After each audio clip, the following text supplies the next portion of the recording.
Hello everyone, this is Pooja and welcome to Parcham classes.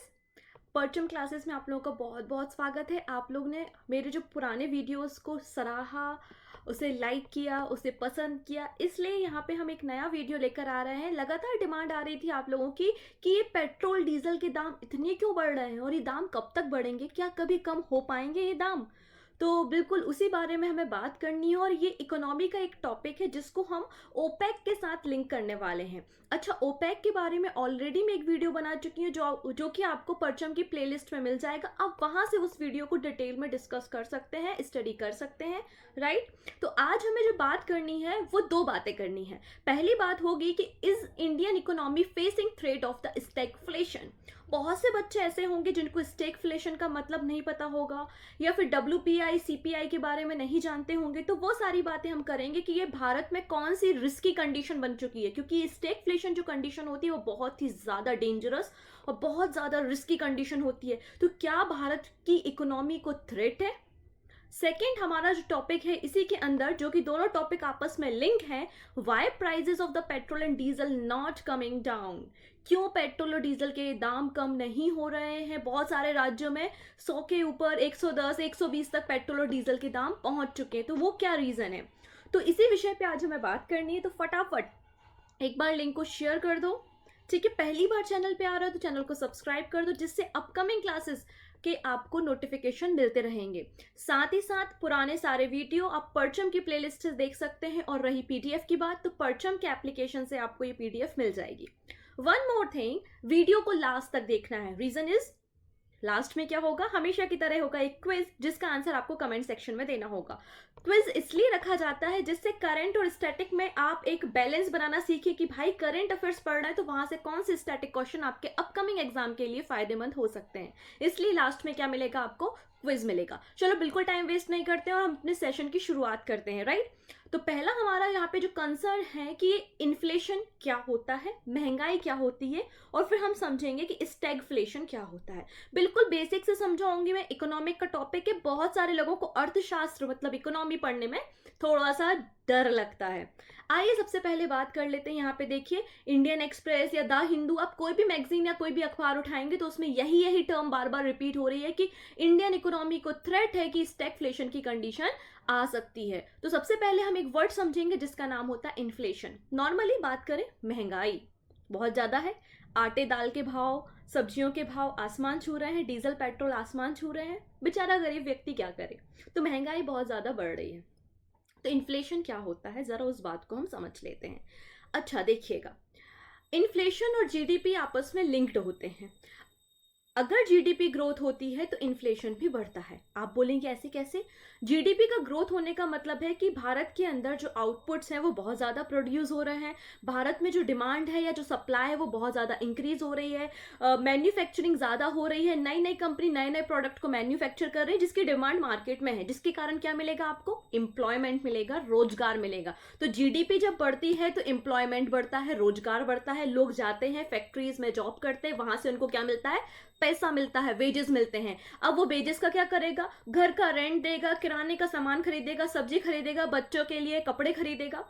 मतलब वो demand करेगा, कंज्यूम करेगा चीजों को, जिससे मार्केट में पैसा आने के साथ साथ मार्केट में क्या बढ़ेगी? डिमांड बढ़ेगी। जब डिमांड बढ़ेगी तो सप्लाई बढ़ेगी, आउटपुट ज्यादा होगा, तो इससे आपकी GDP इंक्रीज होगी। तो GDP का इंक्रीज होना मतलब एम्प्लॉयमेंट का बढ़ना। ये दो फैक्टर आई थिंक आपको समझ में आए होंगे कि अगर भारत की GDP बढ़ रही है तो भारत में रोजगार भी बढ़ रहा है, एम्प्लॉयमेंट भी बढ़ रहा है। अब जरा समझिए, जब लोगों के पास पैसा होगा तभी तो वो मार्केट जाएंगे सामानों को खरीदने के लिए, गुड्स को खरीदने के लिए। और जब वो मार्केट में जाते हैं, मैं अपने बच्चे के साथ मार्केट में जाती हूँ और वो कहता है मुझे कपड़े चाहिए, मैंने बोला ओके फाइन, हमने उसके लिए कपड़े खरीदे। मतलब मैंने डिमांड की, मैंने कंज्यूम किया, तो डिमांड बढ़ी जिसके कारण सप्लाई भी बढ़ेगी, है कि नहीं? जब चीज़ों की डिमांड बढ़ती है तो रेट भी क्या हो जाते हैं उसके? हाई होना शुरू हो जाते हैं। तो इन्फ्लेशन भी मतलब थोड़ी बहुत महंगाई भी क्या होगी? मार्केट में आ जाएगी। तो इन्फ्लेशन बढ़ता है तो GDP भी बढ़ती है। और जीडीपी बढ़ती है तो एम्प्लॉयमेंट भी बढ़ता है। आई थिंक ये तीनों टर्म आपको समझ में आए होंगे। इसका ये मतलब हुआ कि लोगों की अर्निंग बढ़ रही है, लोगों के पास पैसा आ रहा है, जिससे वो गुड्स और सर्विस को परचेज कर पा रहे हैं हाई प्राइस में भी। इसको आपने क्या नाम दिया? इन्फ्लेशन दिया। मान लेते हैं कि 100 रुपए की कोई चीज थी, वो आज मार्केट में 105 रुपए की मिल रही है। मतलब आपने क्या बोला कि 5 रुपए की महंगाई है, 5 रुपए का क्या हो गया है? इन्फ्लेशन आ गया है। बात समझ में आई है? ठीक है, अगला टर्म इसी में समझते हैं हम कि अगर जीडीपी कम होती है, अपन लोग हमेशा न्यूज में देखते हैं कि आरबीआई की रिपोर्ट आई या फिर फोर्ब्स की रिपोर्ट आई कि भारत की जीडीपी कम रहेगी इस बार, ऐसा हम लोग न्यूज में पढ़ते हैं। अगर जीडीपी कम होती है इसका मतलब मैन्युफैक्चरिंग कम हो रही है, आउटपुट कम प्रोड्यूस हो रहा है मार्केट में, इसका मतलब डिमांड क्या है? कम है। लोगों के पास मतलब क्या है? पैसा नहीं है चीजों को परचेज करने के लिए। तो जीडीपी जब कम होती है तो एम्प्लॉयमेंट भी कम होता है, बेरोजगारी मार्केट में आना शुरू हो जाती है, और दाम जो होते हैं किसी भी प्रोडक्ट के, जो प्राइस होते हैं वो धीरे धीरे क्या होने लगते हैं? कम होने लगते हैं। तो 100 रुपए की जो चीज आप 105 रुपए में खरीद रहे थे, जीडीपी कम हुई तो मान लेते हैं वही आपको 102 रुपए में मिलने लगी। इसका मतलब क्या हुआ? इन्फ्लेशन में कमी आई, महंगाई में क्या हुई? कमी आई। जैसे कि 2020 की बात करें, 2020 की बात करें, तो भारत की जो एस्टिमेटेड इन्फ्लेशन था वो 6.2% था। ठीक है, तो यहां पर हम बात कर रहे हैं कि जब जीडीपी कम होती है तो एम्प्लॉयमेंट भी कम होता है और इन्फ्लेशन भी कम होता है। बात समझ में आ रही है? तो ये सारे टर्म आपको समझने कि इन्फ्लेशन मतलब महंगाई, महंगाई का मतलब ये होता है कि लोगों के पास पैसा आ चुका है और लोग डिमांड जो है वो मार्केट में बढ़ चुकी है और वो ज्यादा पैसों में गुड्स और सर्विस को परचेज करना शुरू कर दिए हैं।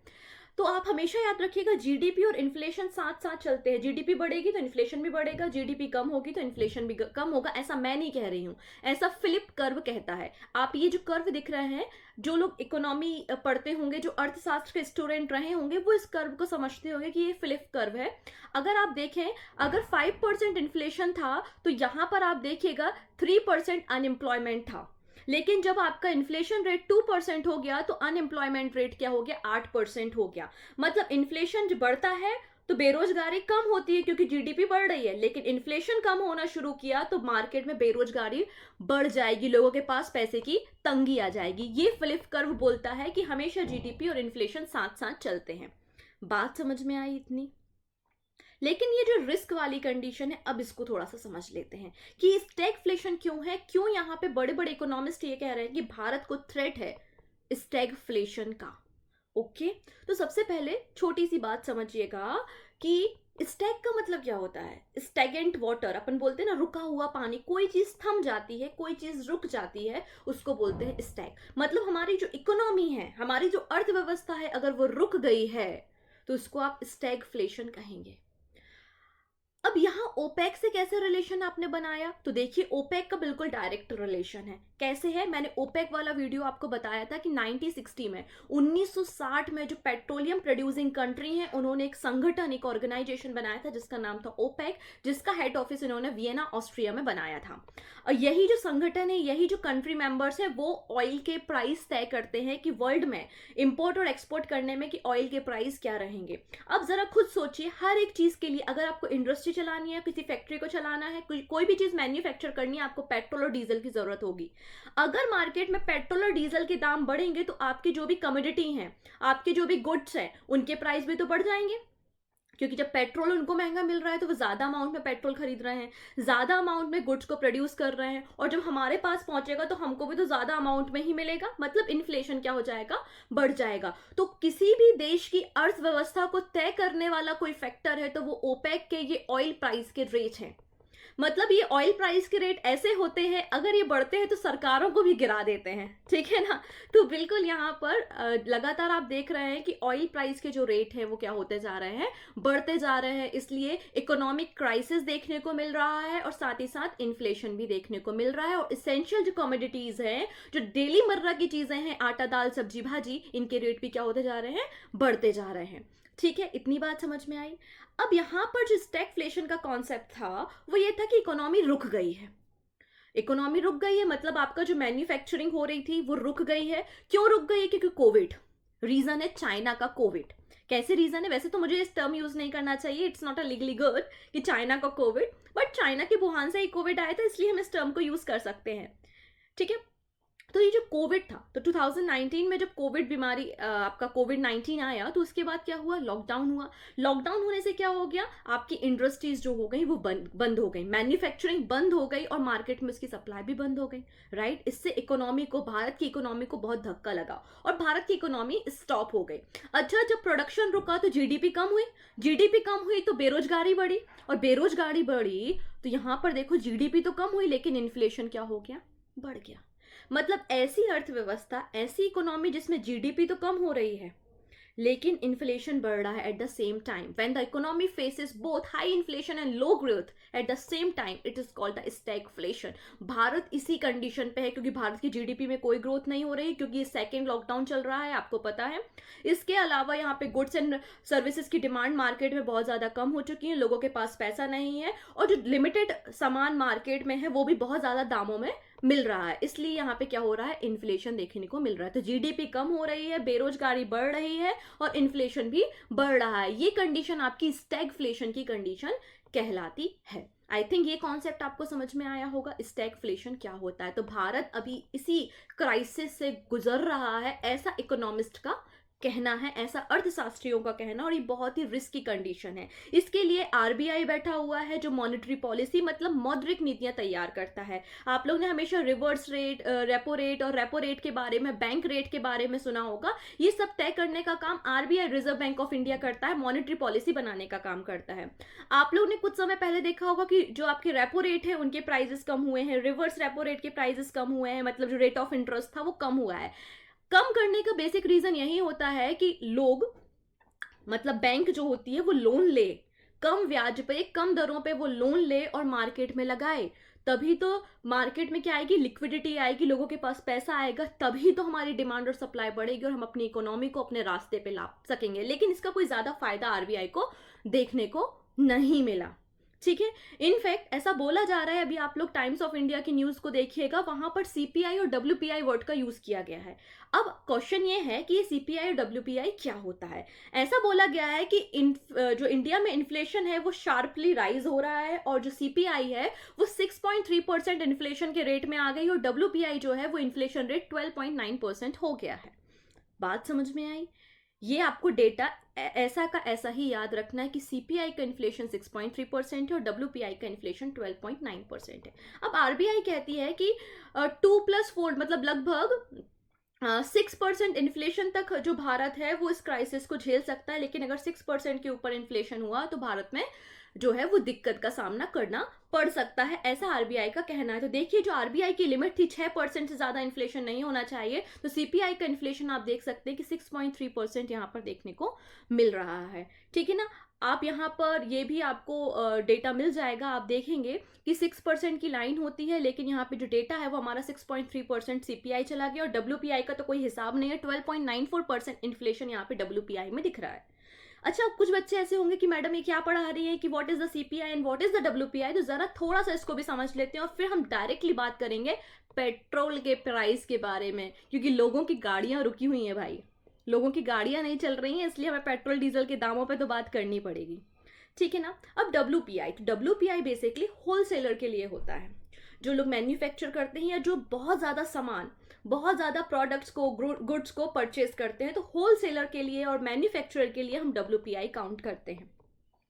हमारे जो कंज्यूमर्स होते हैं, मतलब हम, और हमारे जो छोटे छोटे दुकानदार होते हैं, आपकी नुक्कड़ पे एक दुकान होगी जहां से आप मैगी का पैकेट लेकर आए होंगे, ठीक है ना, तो हमारे जो शॉपकीपर्स होते हैं और कंज्यूमर्स होते हैं, उनके जरिए सीपीआई को कैलकुलेट किया जाता है। पहली चीज तो ये हो गई। तो बेसिकली जो हमारी आरबीआई का ध्यान होता है वो सीपीआई की तरफ होता है, हमारा जो इन्फ्लेशन कैलकुलेट होता है वो सीपीआई की तरफ कैलकुलेट होता है। अब हम बोलते हैं कि महंगाई बढ़ गई, कैसे आपने डिसाइड कर लिया कि महंगाई बढ़ी या महंगाई कम हुई? इसके लिए आपको एक बेस ईयर डिसाइड करना पड़ेगा ना, कि इसके कंपैरिजन में महंगाई बढ़ गई है और इसके कंपैरिजन में डिफ्लेशन आ गया है, मतलब महंगाई में कमी हो गई है, ठीक है ना। तो यहाँ पर जो बेस ईयर लिया जाता है वो 2011 और 12 का बेस ईयर लिया जाता है। मान लेते हैं कि 2011 में 1 किलो जो पल्स है, मतलब जो दाल है, वो 100 रुपए की मिला करती थी, ऐसा मैंने मान लिया, ठीक है ना। और आज वही दाल जो है वो आपको 110 रुपए में मिल रही है, तो आप क्या बोलोगे, बेस ईयर से कैलकुलेट करोगे और कहोगे कि यहाँ पर इन्फ्लेशन है, यहाँ पर क्या है, महंगाई है। और हो सकता है कि नेक्स्ट ईयर मतलब 2022 में हो सकता है वो पल्सेस जो थी उनके दाम 90 रुपीज हो जाए, तो आप बोलोगे अरे वाह ये तो डिफ्लेशन है, ये तो महंगाई में क्या हो गई है, कमी है। बात समझ में आ रही है। तो आपका बेस ईयर क्या होता है, डब्ल्यूपीआई और सीपीआई को कैलकुलेट करने के लिए 2011-12 को बेस ईयर यहाँ पे लिया है। अब प्रश्न ये बनता है कि डब्ल्यूपीआई को कैलकुलेट कौन करता है। तो डब्ल्यूपीआई को कैलकुलेट करने का काम ऑफिस ऑफ इकोनॉमिक एडवाइजर मतलब मिनिस्ट्री ऑफ कॉमर्स और इंडस्ट्रीज करती हैं, जबकि सीपीआई को कैलकुलेट करने का काम सेंट्रल स्टैटिस्टिक्स ऑफिस सीएसओ करते हैं। अब कौन कौन से वो प्रोडक्ट है जिन पे डब्ल्यूपीआई कैलकुलेट होता है, तो आपको याद रखना है कि इस पूरी बास्केट में, इसको क्या टर्म यूज करते हैं, बास्केट, और यहाँ पर जो प्रोडक्ट होते हैं उन पे ही आप डब्ल्यूपीआई और सीपीआई को कैलकुलेट करते हैं। तो डब्ल्यूपीआई के लिए जो गुड्स है, जो आइटम है, वो 697 आइटम डब्ल्यूपीआई के लिए हैं। और सीपीआई की बात करें तो देखिएगा रूरल एरियाज और अर्बन एरियाज में लोगों की डिमांड अलग अलग होती है कि नहीं। गांव के लोग अलग चीजों की डिमांड करते हैं और शहर के लोग अलग चीजों की डिमांड करते हैं, इसलिए यहाँ पे रूरल और अर्बन एरियाज के लिए हमने अलग अलग सेपरेट बास्केट बनाई है और अलग अलग हम सीपीआई को कैलकुलेट करते हैं। ऐसा नहीं है, बहुत सारे प्रोडक्ट्स जो है वो कॉमन होते हैं, बस कुछ प्रोडक्ट्स यहाँ पर अलग होते हैं। तो रूरल एरियाज के लिए बास्केट में कितने प्रोडक्ट्स हैं, 448 प्रोडक्ट्स हैं, और अर्बन एरियाज की बास्केट के लिए 460 प्रोडक्ट्स हैं। इस बात को भी याद रखना है। तो आपने देखा कि सीपीआई 6.3% इन्फ्लेशन पे चल रहा है, इसलिए आपको दुकानों में, चाहे वो शॉपकीपर हो, वहां पे छोटी छोटी दुकानों पे भी आपको प्राइजेस जो है वो बढ़े हुए दिखाई दे रहे हैं। और डब्ल्यूपीआई का तो कोई हिसाब नहीं है, 12.94% डब्ल्यूपीआई इंक्रीज हो गया है। मतलब जो होलसेलर या मैन्युफैक्चरर है वो ज्यादा कीमत पे किसी प्रोडक्ट को बना रहे हैं, तो वो ज्यादा कीमत पे ही तो प्रोडक्ट को बेचेंगे। तो डब्ल्यूपीआई का डायरेक्टली असर किस पे होगा, सीपीआई पे तो होगा, और सीपीआई पे असर हुआ मतलब असर किस पे हुआ, हम जैसे गरीबों पे, राइट ना, क्योंकि हमको वो चीजें हैं महंगे दामों में खरीदनी पड़ेंगी। ये बात समझ में आई। तो भारत इसी कंडीशन से गुजर रहा है जिसका नाम है स्टैगफ्लेशन, मतलब जीडीपी तो थम गई है, रुक गई है, लेकिन इन्फ्लेशन तो भाई आसमान छू रहा है, महंगाई तो आसमान छू रही है। रीजन है पेट्रोल और डीजल के दाम। तो जरा इस बात को समझ लेते हैं कि कैसे ये पेट्रोल और डीजल के दाम जो हैं वो स्टैगफ्लेशन की कंडीशन में भारत को ले जाने वाले हैं या ले जा रहे हैं। तो देखिएगा यहाँ पर जो ओपेक होता है, और यही ओपेक जो है वो सबसे बड़ा प्रोड्यूसर होते हैं जो ऑयल को प्रोड्यूस करते हैं, है कि नहीं। और ये लोग ही कीमतों को डिसाइड करते हैं। अब कोविड का जो पहला लॉकडाउन हुआ था और उस समय जो पेट्रोल के दाम थे वो काफ़ी वेरिएट हुए। अब यहाँ पर हम बात करेंगे बैरल्स में। हम पेट्रोल या डीजल को किस में, या क्रूड ऑयल को आप परचेस किस में करते हो, तो आप बैरल में करते हो। 1 barrel is equal to 159 litre होता है, इस बात को आपको याद रखना है। तो 2019 में जब पहला लॉकडाउन लगा था और सब कुछ एकदम बंद हो गया था, सारी इंडस्ट्रीज बंद हो गई थी, मैन्युफैक्चरिंग बंद हो गई थी, तो ये जो पेट्रोल और डीजल के रेट थे वो 20 बैरल पर डॉलर, मतलब $20 पर बैरल पहुंच चुका था, ठीक है ना। इसके कारण क्या हुआ, ये जो ओपेक कंट्री हैं इनको काफ़ी ज़्यादा लॉसेस हुए, काफ़ी ज़्यादा नुकसान हुआ कि हम तो पेट्रोल को प्रोड्यूस कर रहे हैं लेकिन हमारा जो क्रूड ऑयल है वो बहुत कम कीमतों पे ही लोगों के द्वारा परचेज किया जा रहा है, मतलब $20 पर बैरल। मतलब यहाँ पर अगर आप इंडिया की बात करें तो इंडिया 20, अगर मैं इसको कंसीडर करती हूँ, मुझे पता है, मैं सिर्फ एक एग्जांपल ले रही हूँ कि मैंने $1 को कंसीडर किया 70 रुपये, जिससे कैलकुलेशन आसान हो जाए। तो 20 इंटू 70 मतलब लगभग 1400 रुपीज पर बैरल, मतलब 159 लीटर पेट्रोल हमने खरीदा मात्र 1400 रुपए में। आप बोलेंगे अरे बाबा ये क्या है, अभी हम 100 रुपए दे रहे हैं पेट्रोल और डीजल के 1 लीटर के, और यहाँ पर 159 लीटर भारत सरकार ने 1400 रुपए में खरीदा। हाँ, ये बात बिल्कुल सही है।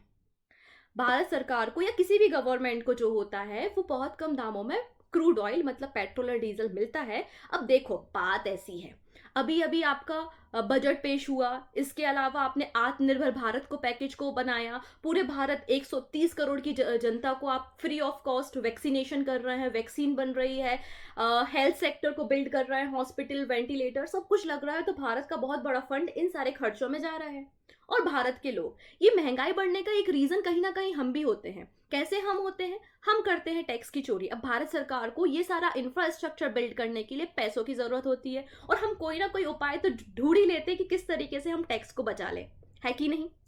आप बोलेंगे यस मैम बिल्कुल हम टैक्स की चोरी करते हैं, पर भारत सरकार तो भारत सरकार है भाई, पैसा तो निकाल लेगी। उनको भी पता है इंसानों की गाड़ी बिना गाड़ी के नहीं चलेगी, मतलब उनको पेट्रोल और डीजल की जरूरत तो है, तो हम भाई पेट्रोल और डीजल से ही क्या करेंगे, पैसा वसूलेंगे। ठीक है ना। तो 1400 रुपीज में एक बैरल तेल खरीदा, ठीक है ना, और हमको 100 रुपए में बेच दिया। मतलब इनको लगभग, अगर आप 159 को लगभग डिवाइड करेंगे अगर 1400 से, तो आप देखेंगे लगभग 8-9 रुपए 1 लीटर का भारत सरकार को पड़ रहा है। अब आप बोलेंगे इसका रिफाइनिंग होगी, फिर ट्रांसपोर्ट होगा, फिर कंपनी प्रॉफिट कमाएंगी, चलो सब कुछ हो गया। और इन मान लेते हैं रिफाइनिंग में बेसिकली 2 रुपए लगता है 1 लीटर की रिफाइनिंग करने में। फिर आपने उसको क्या किया, ट्रांसपोर्ट किया, लोगों तक पहुंचाया, एटसेट्रा एटसेट्रा एटसेट्रा, खर्चे हुए। मान लेते हैं 1 लीटर इसको भारत सरकार को 15 रुपए का पड़ा, तो भी तो हमको वो 100 रुपए में बेच रही है, उसको तो भी फायदा हो रहा है। ये फायदा किसको मिलता है, ये फायदा मिलता है सेंट्रल गवर्नमेंट और स्टेट गवर्नमेंट दोनों को। ठीक है ना। सेंट्रल गवर्नमेंट का जो प्रॉफिट शेयर होता है वो फिक्स्ड होता है कि 30% हम प्रॉफिट कमाएंगे, बाकी रिमेनिंग जो होता है वो स्टेट गवर्नमेंट का होता है। अब स्टेट गवर्नमेंट आपने देखे होंगे हर राज्यों में पेट्रोल और डीजल के दामों में थोड़ा सा फ्लक्चुएशन आपको देखने को मिलता है कि कहीं 110 रुपए का पेट्रोल है तो कहीं 105 रुपीज का पेट्रोल है और कहीं 100 रुपीज का पेट्रोल है। वो तो स्टेट गवर्नमेंट की टैक्सेशन पे डिपेंड करता है। बाकी सेंट्रल गवर्नमेंट का टैक्सेशन बिल्कुल फिक्स होता है, क्योंकि उसको सभी राज्यों को इक्वली ट्रीट करना है, सभी यूनियन टेरिटरीज को इक्वली ट्रीट करना है, इसलिए सेंट्रल गवर्नमेंट का शेयर तो फिक्स है। अब स्टेट गवर्नमेंट अपनी नीड के अकॉर्डिंग उसको वेरी कर सकते हैं, इसलिए पेट्रोल के दाम जो होते हैं वो आपके अलग अलग स्टेट में थोड़ा सा वेरी होते हुए दिखाई देते हैं। तो यहाँ पे मेरा कंसर्न ये था कि जब कोविड हुआ तो आपका जो पेट्रोल था वो $20 पर बैरल आपको मिला, और फिर जैसे ही डिमांड, मतलब लॉकडाउन ओपन हुआ, इंडस्ट्रीज ओपन हुई, मैन्युफैक्चरिंग बढ़ने लगी, तो डिमांड जो हो गई मार्केट में पेट्रोल की, मतलब क्रूड ऑयल की, बढ़ गई, और ये पहुंच गया कहाँ पर, $75 पर बैरल। कितना पहुंच गया ये, $75 पर बैरल पहुंच गया। ठीक है, तो भी ऐसा कुछ नहीं कि भारत सरकार को इससे बहुत ज्यादा नुकसान हुआ।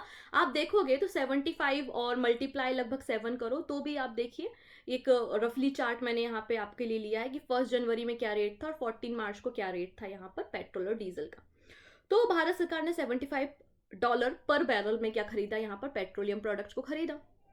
ठीक है ना। अब मार्केट में देखो लगातार क्या होता जा रहा है, लगातार सब मार्केट में डिमांड बढ़ते जा रही है, लेकिन प्रोडक्शन तो हमने स्टॉप कर दिया था ना। ओपेक कंट्री जो थी उन्होंने प्रोडक्शन को कोविड क्राइसिस के कारण, क्योंकि किसी को भी डिमांड नहीं थी और प्रोडक्शन बहुत ज्यादा हो रहा था, तो उन्होंने अपने प्रोडक्शन को क्या कर दिया था, हाफ कर दिया था। तो अभी अभी आप लोगों ने देखा कि ओपेक की मीटिंग हुई, ओपेक की मीटिंग में एक आउटपुट पैक्ट प्रपोजल साइन किया गया। अरे मैडम ये क्या बोल दिया, आउटपुट पैक्ट प्रपोजल, इसका ये मतलब हुआ कि इन्होंने 2 सालों तक, इन्होंने पहले कहा था कि हम 2 सालों तक अपने जो प्रोडक्शन है उसको हाफ रखेंगे, ठीक है, लेकिन अब इन्होंने इस आउटपुट पैक्ट प्रपोजल में क्या किया, 6 मंथ तक और एक्सटेंड कर दिया। 6 मंथ तक क्या किया, और एक्सटेंड कर दिया कि अभी हमारा जो प्रोडक्शन है वो अभी भी हाफ रहेगा, क्योंकि हमें कोविड के समय बहुत ज़्यादा लॉसेज हुए हैं, हमें $20 में अपने पेट्रोल को बेचना पड़ा, तो कम से कम हमारी रिकवरी हो, हमारी अर्थव्यवस्था, हमारी इकोनॉमी पे भी इतना ज़्यादा इफेक्ट नहीं होना चाहिए। तो उन्होंने 2 साल, मतलब 2022 तक तो ये सारा पैक्ट साइन किया गया था। अब अप्रैल 2022 तक का ये पैक्ट था, उसको 6 महीने और एक्सटेंड कर दिया गया। ये ओपेक पैक्ट में देखा गया अभी अभी जो हुआ। अब आप लोग ने यूएई का नाम सुना होगा, वो नौटंकी कर रहा था, उसने कहा कि मैं इस पैक्ट पे साइन नहीं करूंगा, इस तरीके से पेट्रोल और डीजल के दाम नहीं बढ़ने चाहिए। अब आप सोच रहे होंगे अरे वाह, यूएई तो कितना अच्छा फ्रेंड है हमारा, कितना अच्छा सोचता है हमारे बारे में। नहीं बाबा, यूएई का कहना है कि प्रॉफिट बस आप क्यों कमा रहे हैं, आप लोगों ने प्रोडक्शन हाफ किया और मार्केट में डिमांड बहुत ज्यादा है, मार्केट में डिमांड ज्यादा है, इसलिए ज्यादा महंगा पेट्रोल जो है वो बिक रहा है, तो हमारा कोटा इंक्रीज करो। बात समझ में आ रही है, हमारा कोटा इंक्रीज करो जिससे हम भी ज्यादा प्रोडक्शन कर सके और हमको भी ज्यादा प्रॉफिट हो, हमारी इकोनॉमी को भी ज्यादा प्रॉफिट हो। ये यहाँ पर ये आपको देखने को मिल रहा है। तो आप ये मान के चलिए कि आने वाले सितंबर 2022 तक पेट्रोल और डीजल के दामों में कमी आना बहुत ही ज़्यादा मुश्किल है, क्योंकि यहाँ पे ओपेक में जो आउटपुट पैक्ट प्रपोजल साइन किया गया है और उसके अकॉर्डिंग तो 2 साल तो पहले से था और 6 महीने और यहाँ इन्होंने कहा है कि हम प्रोडक्शन को नहीं इंक्रीज करेंगे और डिमांड लगातार बढ़ते जा रही। तो आपको पता है जब प्रोडक्शन इंक्रीज नहीं होता है और डिमांड बढ़ते जाती है तो चीज़ों के दाम तो ऑटोमेटिकली बढ़ते ही हैं। तो यहाँ पर आप कह सकते हो कि आने वाले कुछ समय तक आपको पेट्रोल और डीजल के दामों में कमी देखने को नहीं मिलने वाली है। इस बात को आपको समझना है। आई होप आप लोगों को ये कॉन्सेप्ट समझ में आया होगा कि स्टैगफ्लेशन की कंडीशन में भारत कैसे जा रहा है। उसका एक रीजन ऑयल और पेट्रोल के दाम है और ऑयल और पेट्रोल के दाम कम होने का कोई यहाँ पे रीजन दिखाई नहीं दे रहा है इस आउटपुट पैक्ट प्रपोजल के कारण जो ओपेक कंट्रीज ने किया है। आई थिंक आपको सारी की सारी बातें मेरी समझ में आई होंगी और ये न्यूज़ भी मैंने ओपेक की डिटेल में आपको डिस्कस किया, आप प्लेलिस्ट में देखिएगा। बात समझ में आई, सारे कॉन्सेप्ट समझ में आए? ओके तो चलो क्विज के बारे में बात कर लेते हैं। 5 क्वेश्चंस हैं जिसके आंसर कमेंट सेक्शन में देना है आपको। पहला क्वेश्चन क्या है, what is the base year for the GDP calculation? GDP calculation के लिए बेस ईयर क्या है? 2010, 11, 11, 12, 6, 7 या इनमें से कोई नहीं। नेक्स्ट क्वेश्चन क्या कहता है, who calculate CPI in India? CPI को कैलकुलेट करने का काम भारत में कौन करता है? Ministry of commerce and industries, ministry of statics and the program, HRD ministry या इनमें से कोई नहीं। अगला है, when was the CSO stabilize? CSO की स्थापना कब हुई? 1950 में, 1951, 1952 या 1956 में। नेक्स्ट क्वेश्चन आपके पास है, what is the inflation rate in India 2020? 2020 में महंगाई दर भारत में कितनी थी? 6.2%, 4.07%, 4.89% या 4.76%? एंड लास्ट क्वेश्चन है, where is the head office of OPEC? OPEC देशों का मुख्यालय कहां पर है? ईरान, यूएई, ऑस्ट्रिया या फिर सऊदी अरेबिया। ठीक है, जो भी प्रश्नों का आंसर है आपको आप कमेंट सेक्शन में ज़रूर दीजिएगा और ज़रूर बताइएगा कि आपको ये सेशन कैसा लगा। आई होप आप लोगों को ये सारे कॉन्सेप्ट क्लियर हुए होंगे। तो हम बिल्कुल बहुत जल्दी मिलेंगे अपने नए बर्निंग टॉपिक के साथ। तब तक अपना ध्यान रखिए, अपनों का ध्यान रखिए, घर पे रहिए। Bye bye, take care.